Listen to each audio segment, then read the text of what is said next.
नमस्कार, आप देख रहे हैं संस्कृति टीवी। जैसा कि हम सब जानते हैं कि स्वयं हनुमान जी ने अपनी पूंछ से रावण की सोने की लंका में आग लगाकर उसे नष्ट कर दिया था। लेकिन क्या आप ये जानते हैं कि इस घटना के पीछे एक रोचक कथा है जो भगवान शिव और माता पार्वती से जुड़ी हुई है। जी हाँ, हनुमान जी तो सिर्फ एक माध्यम थे। दरअसल सोने का वो महल तो माता पार्वती के दिए हुए श्राप से जलकर राख हो गया था। आइए जानते हैं कैसे। सतयुग काल में रावण की एक सोने की लंका थी जो उसने अपने भाई कुबेर से छीनी थी। लेकिन वो आलीशान महल ना तो रावण का था और ना ही कुबेर का, बल्कि वो भगवान भोलेनाथ और माता पार्वती का था। हमारे भोलेनाथ बहुत ही सादा जीवन व्यतीत करते थे। यही कारण था कि वो किसी भव्य महल में नहीं बल्कि कैलाश पर्वत पर निवास करते थे। किंतु माता पार्वती को हमेशा से ही एक भवन की लालसा थी। कैसे हुआ सोने के महल का निर्माण?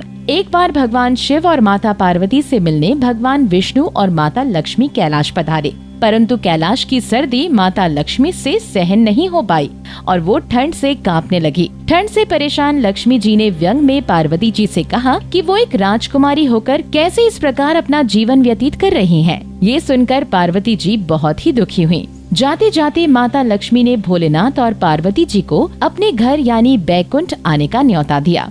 कुछ दिनों के पश्चात पार्वती जी और भोलेनाथ माता लक्ष्मी के आमंत्रण पर वैकुंठ धाम पहुँचे। वहाँ उनका वैभव देखकर पार्वती जी के मन में इच्छा जागृत हुई कि उनका भी एक आलीशान महल हो। जब माता कैलाश वापस आई तो भोलेनाथ से एक सुंदर और भव्य महल के लिए हट करने लगी, क्योंकि भोलेनाथ ये बात जानते थे कि उनके जीवन में घर का सुख नहीं है। इसलिए उन्होंने माता को समझाने का बहुत प्रयास किया, किंतु उनकी जिद के आगे वो झुक गए। तब भोलेनाथ ने उनकी इच्छा पूर्ति के लिए भगवान विश्वकर्मा को एक महल का निर्माण करने का आदेश दिया। शिवजी के आदेश का पालन करते हुए भगवान विश्वकर्मा ने एक सोने का महल तैयार किया जो उस समय सबसे भव्य था।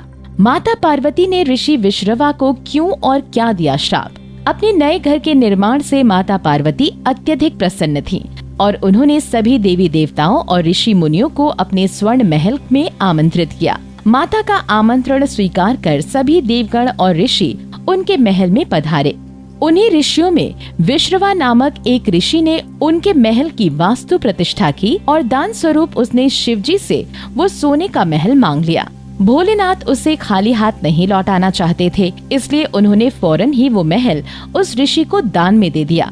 अपने भवन के सपने को टूटता देख पार्वती जी बहुत क्रोधित हुई और ऋषि विश्रवा को श्राप दिया कि एक दिन ये सोने का महल जलकर नष्ट हो जाएगा। और इस तरह माता पार्वती के श्राप के ही कारण सोने की लंका आग में जलकर भस्म हो गई थी। दोस्तों, उम्मीद है आपको हमारी ये जानकारी पसंद आई होगी। ऐसी ही तमाम जानकारियों के लिए देखते रहिए संस्कृति टीवी।